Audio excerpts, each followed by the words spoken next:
Class 8 Uses of Maps. Uses of maps. Uses of maps were both in the ancient times as well as in the modern times. Now let us see the ancient times, Nana. Maps were used as reference to conquer the world. In those days, kings also, they wanted to always explore their kingdom and expand their kingdom. So they used to use these maps as reference tools for them to go and conquer the world and have wage wars at other kingdoms so that they can occupy the other kingdoms. Okay, and used to build colonies. Now, after Industrial Revolution, colonies came into existence. So, maps were mostly used for building colonies so that they could know what are the mineral resources of any place and they can use it to develop their own country. Used for trade. Obviously, trade, with the help of trade only Britishers came inside India. Na? They entered India using the excuse of trade. So, maps were used even for the purpose of trade.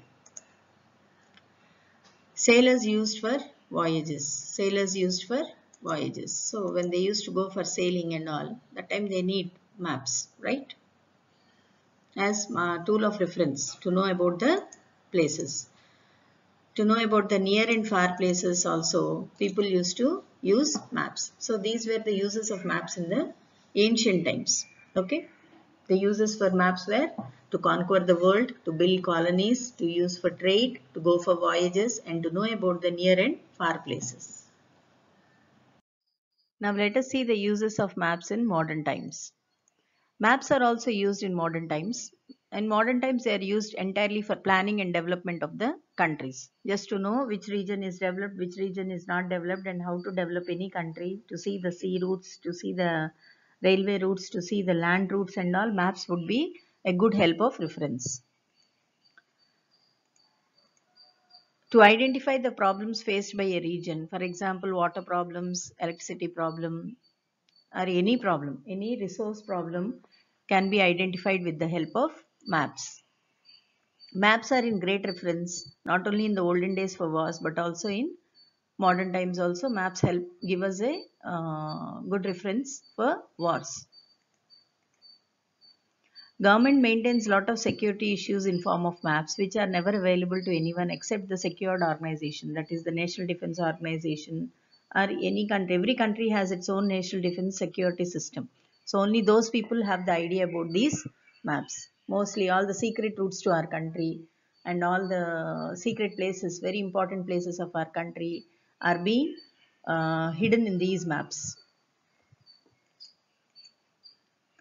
Nowadays, satellites also are being used in making and knowing of maps. Now, when you go from one place to another place and you open your Android phone and you just say Google Maps, and Google Map gives you the complete route of your journey, means how many kilometers it is, even the minute detail of the route would be given to you. Where there is a church, where there is a temple, where there is a railway station, where there is a railway crossing also is being mentioned in those maps. Even if you want, you can even find out the details about the restaurants available, about the petrol stations available on the route of your journey. So such detailed information is being given today in these modern times with the help of satellites. Now, there are different types of maps. Thematic maps. A thematic map is a type of map specifically designed to show a particular theme connected with a specific geographic area such as temperature, variation, population, political division, etc. So, there are various types of thematic maps.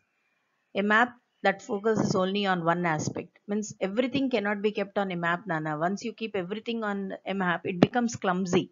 So, you cannot get the detailed description. Okay. So, for that, we have different types of maps like physical maps, political maps, population density maps, climatic maps. So, these are the various types of maps. In physical map, you get only the geographical situation of the country, like whether it is a plain, it is a plateau, it is a mountain, it is a valley, or it is an ocean. And in political maps, you get the outer boundaries of each and every state or country. Okay. In the world map, you get the outer boundaries of every country. In the India map, you get the outer boundaries of each and every state. And population density map. means in population density map, you get to know about the percentage of population residing in any area, specific area. Okay. And climatic maps, you know, the rainfall, temperature, climatic conditions like rainfall, snowfall, temperature, winter, all these things you get to know in a climatic map. Now I'll just show you few of these maps as images.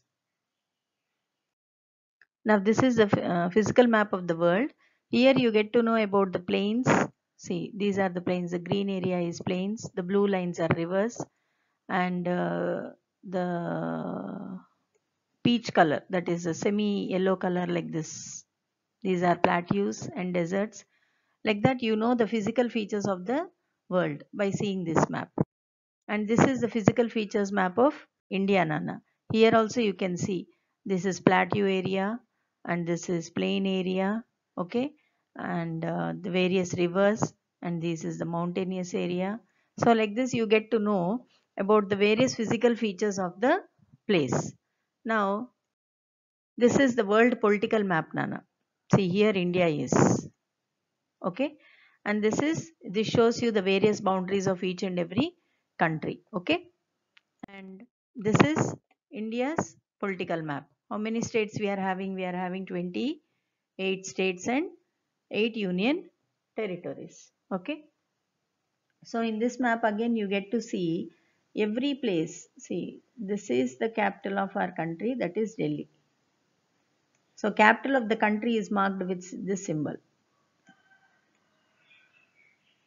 Okay. And capital of every state is marked with a black dot. Okay, Nana. So here you can see the state boundary is in white color. The state boundary is in white color, and the international boundaries are in violet color. See, this is international boundary. Okay. This is international boundary. So like this we get to identify this thing, and state and union territory boundaries also are marked in this map. Okay. Now let us go. This is the world density map, Nana. Population density map.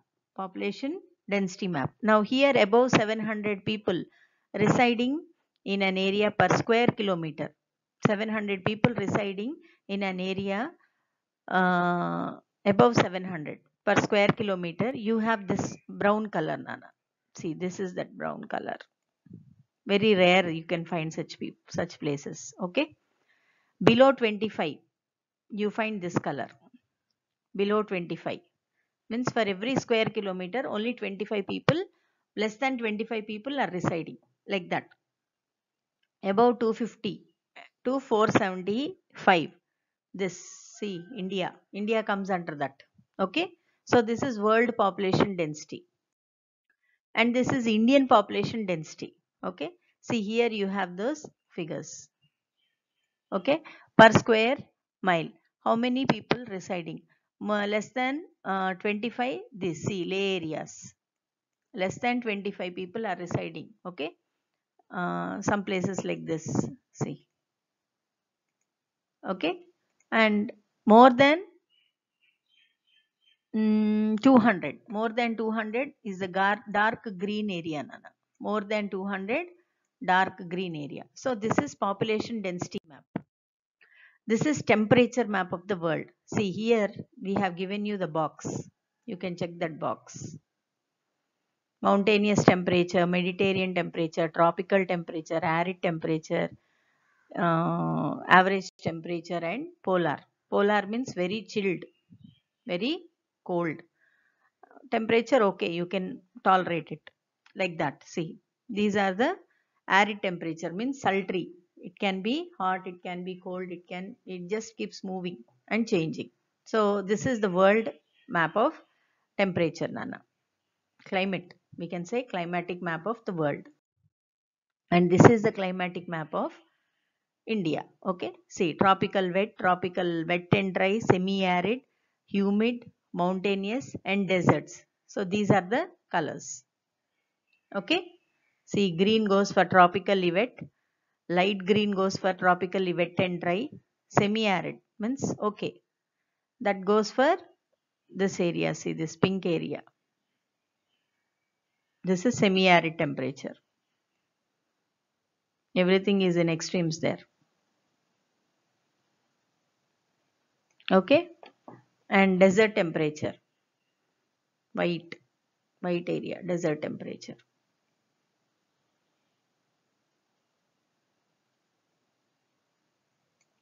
So this is the climatic regions of India. Now see this image, Nana.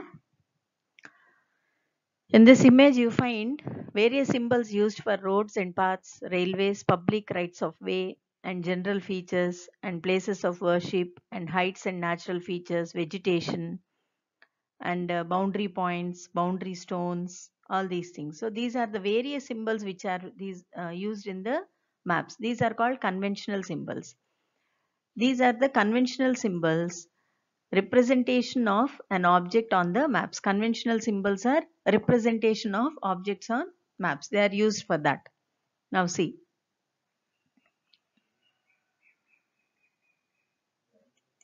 Now if I want to say the place of worship, this is the image we use. Okay. And if I want to say there is a lighthouse here, this is the image I use. Okay. And if I want to say that this area is healthy rough grassland, I'll be using this image. Okay. So like this various images are being used, and even short forms are used. For town hall they use TH, for school they use SCH, for PO they use post office. You have also learned about these conventional symbols in 6th class, Amma. In 6th class, for trees, bridges, pakka roads, kacha roads, all these symbols are being given. And we have also open your textbook and see page number 11. There also they are given various symbols what they use for towns, villages, huts, temple, lighthouse, mine, palms, boundaries. Boundaries means international boundary, state boundary, all these boundaries, all these images are being given there. Okay. So we are following the symbols which were used by the Survey of India department established by Britishers in the year 1767. James Renal was the first surveyor of India appointed by Britishers, because when Britishers established their power in our country, they wanted a detailed mapping of the total country to be done. So at that time they established a department called Survey of India. And even to this day also, according to the Survey of India, this word we keep using. Okay. So it has been established in the year 1767. Okay, Nana. So conventional symbols are nothing but small representations of objects on maps, because we cannot keep everything in words in map.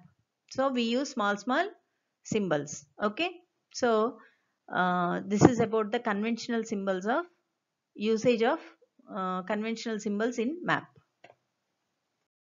Now various representation of relief features are done on maps. Now what are relief features? Representation of relief features on maps.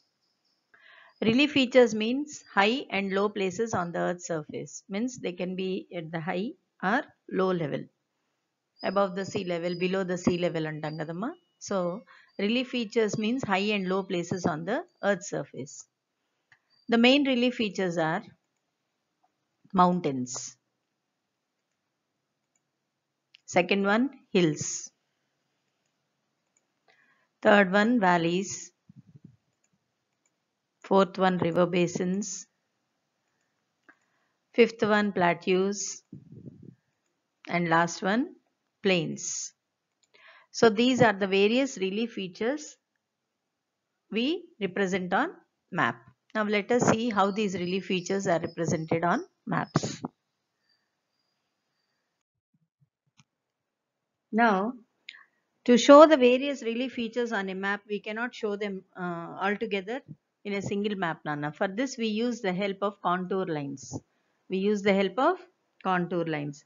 Now, what are contour lines? Contour lines give an indication of the slope of the land as well as the elevation above the sea level. Means a land gentle slope above the sea level, అసలు ఎలా ఎంత depth ఉంది ఏంటి ఇవన్నీ వివరాలు మనకు చెప్పేది contour lines అన్నమాట. These lines are usually drawn at fixed intervals of 20 meters, 50 meters and 100 meters. Now let me show you few images of contour lines. Gentle slope, steep slope. See here in gentle slope and steep slope, the closer line represents the steep slope. Steep slope. See this closer line represents the steep slope, and this far line shows you the gentle slope. But if the slope is uniform, the lines also will be uniform. Like that, we even show for hills. This is for hills, this is for valleys, and this is for plateaus. So like this, see 100 meters, 50 meters, like that they show. Okay. So how much it is above the sea level or below the sea level or what? This is the usage of contour lines. Now various color codes are used in maps. Now let us see what those color codes are. These color codes are actually used to show what type of place it is. Okay. For example, dark color is used for forests, light green color for grasslands, brown for agriculture land, yellow for cropped area, dark gray for mountains, light gray for hills, pale yellow for plateaus, light red for wastelands, light blue for river canals, streams, dark blue for seas and oceans, white color for places with mineral resources, and black color for boundaries. So these are the various colors used to represent a land cover or land usage on maps. Now Atlas. Atlas is a book of collection of maps of various countries, Nana. It is used as a reference book. Mostly you get them in the bookshops. All types of maps are available in this book. There are two types of atlas books, Nana. One is a travel atlas and one is a desk atlas. Travel atlas లో ఏంటంటే మీకు route maps ఉంటాయి. ఎక్కువగా road journey చేసేవాళ్ళు they use this book called travel atlas. In that they show you the routes and the kilometers distance and all these things are mentioned in that travel atlas. In desk atlas, it is a book used on your desk, means for reference. Mostly students and teachers use these books for usage, for reference, for learning about the various maps. Now the interesting fact about atlas is, you know that Ptolemy has first prepared the maps. He was the person who introduced latitudes and longitudes in map making. Okay. But the first atlas book, means a systemized, not even systemized, we cannot say this is systemized. Systemized again was introduced by some other guy. On May 22nd, 1570, bookmaking and map making history was made when Mr. Abraham Ortelius, a Flemish book collector, engraver, published the first world atlas, that is Theatrum Orbis Terrarum, means epitome of theater of the world. Means in this book he has presented the world map. Okay, this is a small image of the old book, Nana. Okay, and these are the images, that is World Atlas and Oxford Student Atlas is something which you get in your bookshops. Okay, so this was the lesson about your map making and map reading.